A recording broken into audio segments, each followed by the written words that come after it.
What is up, guys? Welcome back to the channel and welcome back to Way of the Hunter. Today is the release day for Way of the Hunter, and so we have a beginner's guide for you guys to get started in the game. Now, I haven't learned everything in the game over the 30 hours or so that I've played so far, but I did learn enough that I can give you guys some insight to get you started, and I hope this does help you. If you enjoyed the video or if it helps you at all, don't forget to drop a like on it, subscribe to the channel if you haven't already done that, and hit the bell to get notifications every time I go live or upload content. But let's just get straight into the video.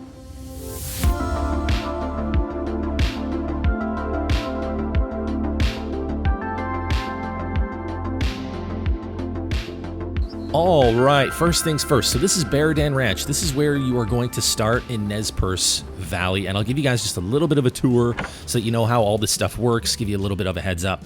And basically, you've got the bed here. You can sleep for free. It doesn't cost anything. You can choose what time you want to sleep until. And boom, super easy to do that. You can open your storage here. Okay, this is going to be the same as going over to the laptop, which I'm going to show you in just a sec. You've got your shop in here. You've got your storage. You can sleep. You can access your vehicles. You can even check your email here. And you can also do all that stuff from right here as well. Boom. There's your laptop. Hopefully one day we're going to have trail cams and we can look at them on that laptop. Hopefully, fingers crossed. The other thing about this place is this is your trophy lodge for Nez Perce Valley. This is where you're going to be able to mount all of your animals that you decide to keep in Nez Perce Valley. You've got plaques, you've got stands, there's an upstairs as well with a whole bunch more stuff. And basically the way this works is if you choose one of these stands, there are different dioramas that you can choose from for each stand. And basically you can build them as you go. So if you choose this diorama, right, if I click that, boom, I can fill this as I go, right? I can put a wolf in there, and then eventually as I get that pheasant, I can put the pheasant in there. And it's a really cool setup, and it works really nicely. And as you can see, we've got a couple things in here already. Okay, so next thing I want to do, I want to go out and do a little hunt. We're going to find something to kill. We're going to talk about hunter scents. We're going to talk about blood. We're going to look at the harvest screen. But before we do that, I want to go down and just show you guys where you can find your vehicle. And basically, if you go around to the back of the ranch, there's a parking sign here, and this is where you're going to be able to spawn your vehicle. If it's out in the map, you can recall it here, right? Or you can just pick whichever one you want and select the vehicle, and boom, there's your vehicle. Let's take a quick look at the main menu. So basically you've got controls here. You can set up a video. There's some game things you can change. They did add head bobbing. I don't think this was in for early access, so they have added some things. I went ahead and changed mine from 100% down to 85. It does default at 100. A lot of people were asking about the head bobbing, whether or not you could turn it off, and it looks like they have added that in. So that's super cool. You can't actually, there's no way to change your keybinds at the moment in the game. They didn't add that. I was kind of thinking they might add that for the full release. But at the moment, you can't actually change the keybinds. But the tutorial in the game, as you get started, they tell you all of the buttons, and it's actually a pretty good setup. I'm starting to get used to it now. It's a little bit different than what I'm used to, but a little bit of a learning curve, but I am getting used to it, and it is a good setup. So I want to go down. We're going to go down to the river, find a deer, take down a deer. I want to talk a little bit about respawns and things like that. So basically, in this game, you have got every animal has an age, so it's either young, adult, or mature, and then it will get a rating out of 5, and that's basically its genetics. Okay, so you can have animals having either up anywhere from 1 star to 5 stars, and that's basically going to affect the trophy rating, and that's based on their genetics. Every animal has a genetics percentage. We'll show that in the harvest screen. You can actually see the animal's exact percentage as far as what their genetics are. The higher, the better. So like 85% genetics is really good. 90% or higher, I think, can go up to 5 star. But basically, we're talking about basically if you want to do herd management, your entire population is affected by the genetics of the population as a whole. So what you want to kind of be doing is shooting the bigger, older animals in your herds and taking them out, the ones with the bad genetics, so like the mature 1 stars, the mature 2 stars, get rid of those and get the respawns and try to up the genetics and keep all of the animals with the really good genetics, and then you will spawn more, 4 and 5 star bucks and whatnot and so on in the game. And that's basically how that works. So, if you see a mature 1 star animal, you want to take that out. If you see like a 3-star adult or a 4-star adult, you definitely want to leave that on the map. Let it get a bit older. As time goes on, your animals do grow, they age, and if they're not hunted before they die, they will die, right? So animals that die on your map from natural causes, you will not be able to see them on your map. They just disappear. But if you injure an animal on your map, it will stay on your map until it eventually will die, or if you shoot it again and it dies, that animal will be on your map, physically on the map, until you find it and claim it. And basically everything in this game is persisting. So basically, if I log out right now, the next time that I enter the game, I'm going to be in the exact same spot. If I've got a herd of whitetail or something over in the field or by the river, if I was to log out now anywhere on the map, the next time I enter the game, everything is going to be exactly the same. So the game remembers everything. And that does include, marks that you have. If you put some tracking markers down on your map, the game will remember all of these the next time you come in and play. So very, very cool. This is the map, by the way. We should talk a little bit about this. So you can see animals all over the place. This is basically signifying that this is a home range for this animal, okay? And if I click to show the need zones, it'll show me what the need zones are in that area and where they are. So we've got moose, we've got a moose need zone there. We can click this black bear, it'll show us a need zone here, and so on, all over the map. And as you open up your map and find need zones, they all get added to the map. And it's a very nice system, and I'm a huge, huge fan of it. It's awesome. You got tree stands. The question marks are, let's see if I can find a question mark. These are points of interest. This could be a hunting stand. This could be a campsite. I've only so far actually found one campsite on the whole map, and it's right here. And these campsites are around the map. There's obviously, not a ton of them. I've only found this one so far.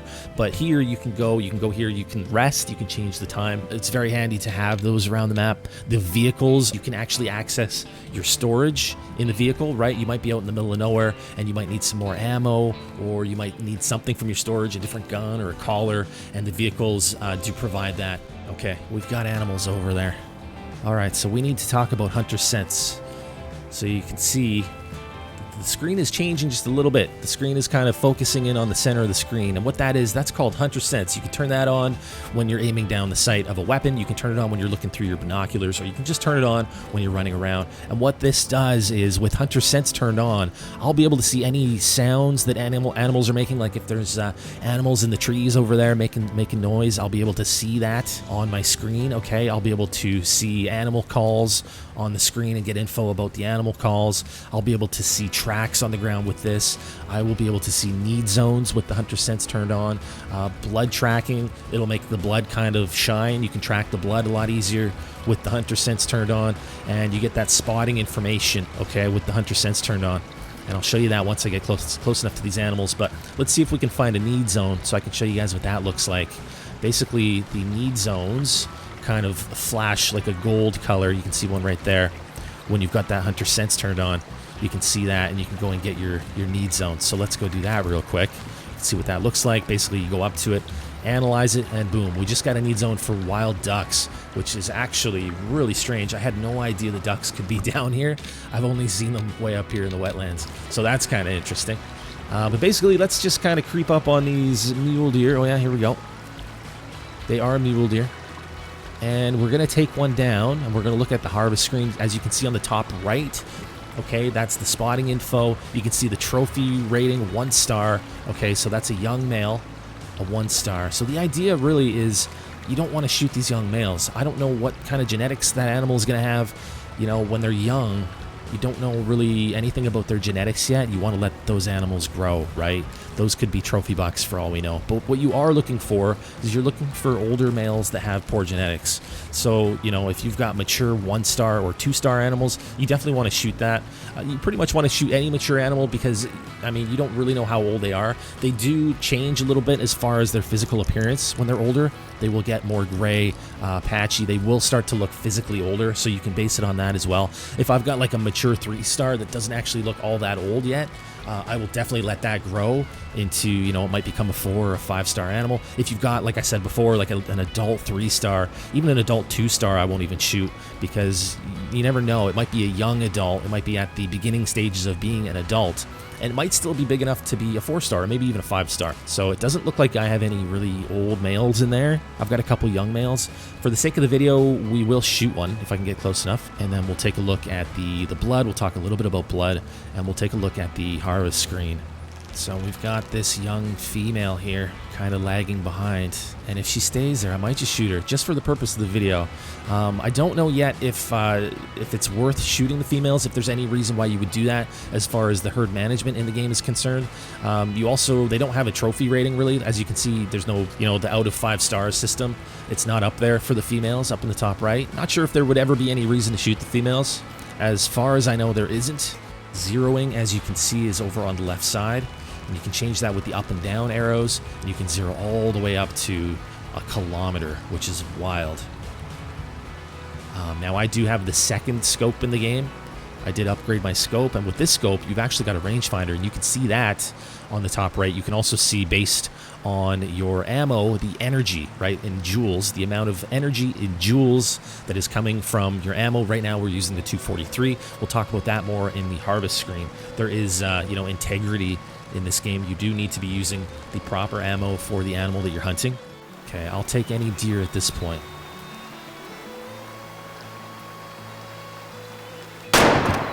Oh yeah, that's a hit. And that's looks like just a female.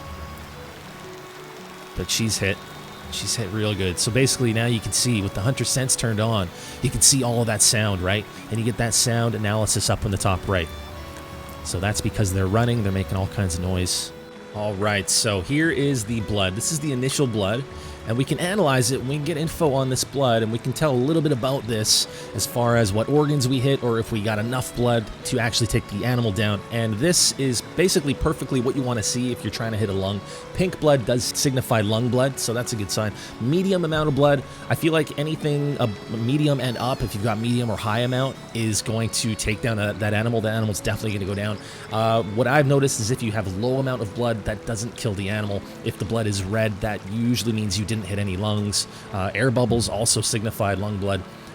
So that's perfect. That's what we're looking for. So basically, with the hunter sense turned on, you can see that it's shining, and you can just kind of look for the next blood splatter. And we've got one right. No, we don't. We've got one right here. Okay.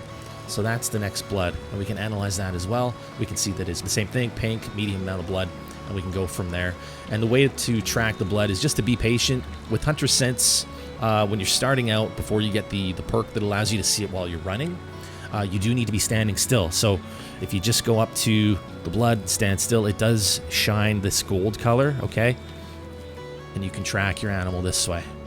All right, and here's our deer. But before we pick her up, there's a couple other things I just want to talk about in the menu. And the first one is, this game does have a full encyclopedia in the menu, and basically you can find info regarding anything pertaining to this game in here. So much stuff.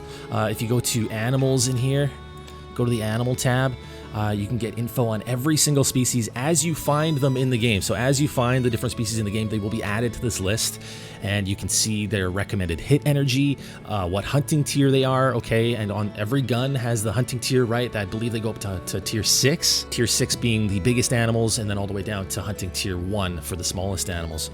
So, and that's what this is here. You can see their life cycle, aka their schedules, okay? And as you find all the different animals, they will be added to this list. And it's very, very handy. This has come in extremely handy so far in the game for me. The other thing I want to look at really quick is photo mode. So this game does have photo mode. I'm sure a lot of you guys have heard that that is a thing, and it is very, very cool. It's a really cool addition to the game. This could definitely be used in a lot of different ways. It's up to you if you want to use photo mode or not. It's totally up to you, but all the buttons are down here as far as how it works. So on PC, you just click the right mouse button, and then you can move around. You can change your field of view in photo mode as soon as you unclick that mouse button. You can come in here, you can change all of these settings as far as what the picture is going to look like. Okay, you can turn up the tint, the contrast. You can kind of edit your screen, which is really cool to make your photos look different. You can set it to show your character, or you can hide your character. You can set it so that the game is paused in photo mode or not paused, which is extremely cool. you can change the field of view as well. So if you're trying to get a close-up look at animals, you might want to zoom it in, turn down the field of view, or if you're trying to just look at the scenery, you can turn it back up.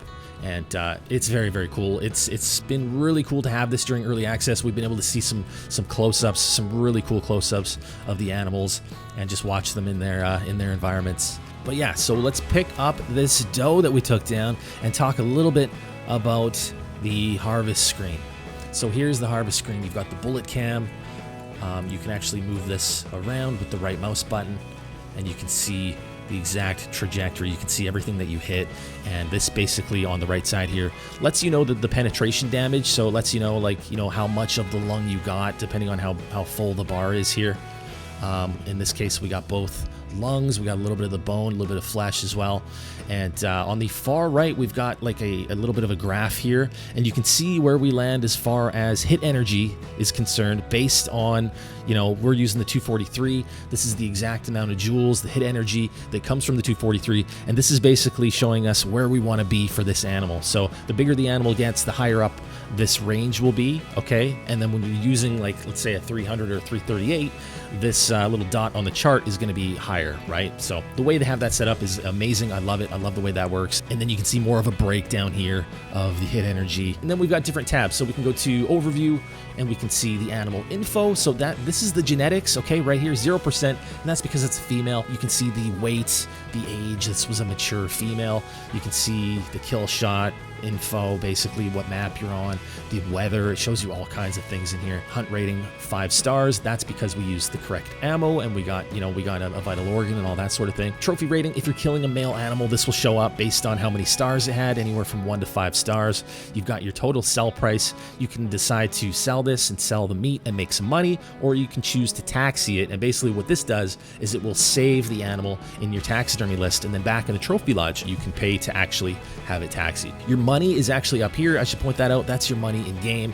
We've also got another tab, hunt, right? So more info, just tons of info, and that's basically the entire harvest screen. So this is a perfect example of what I was talking about earlier. If you've got an animal on your map that's injured that you shot previously, it can eventually die, and then you might find a random dead animal on your map. And this was an animal that I shot days ago. I just kind of ran into it as I'm recording this video. But yeah, that's a perfect example. Sometimes you might find a dead animal or two that you shot that didn't go down right away. But yeah, very cool. Pretty much that's everything that I wanted to cover in this video. I hope it does help you guys. If it does, drop a like on it. If there's anything else you need to know, drop it down in the comments. Don't forget to subscribe to the channel if you haven't already done that, and hit the bell to get the notifications every time I go live. I go live every day here on YouTube, and I also upload videos about 5 or 6 days a week. Thank you guys so much for watching. I appreciate it. And as always, I will see you guys in the next one.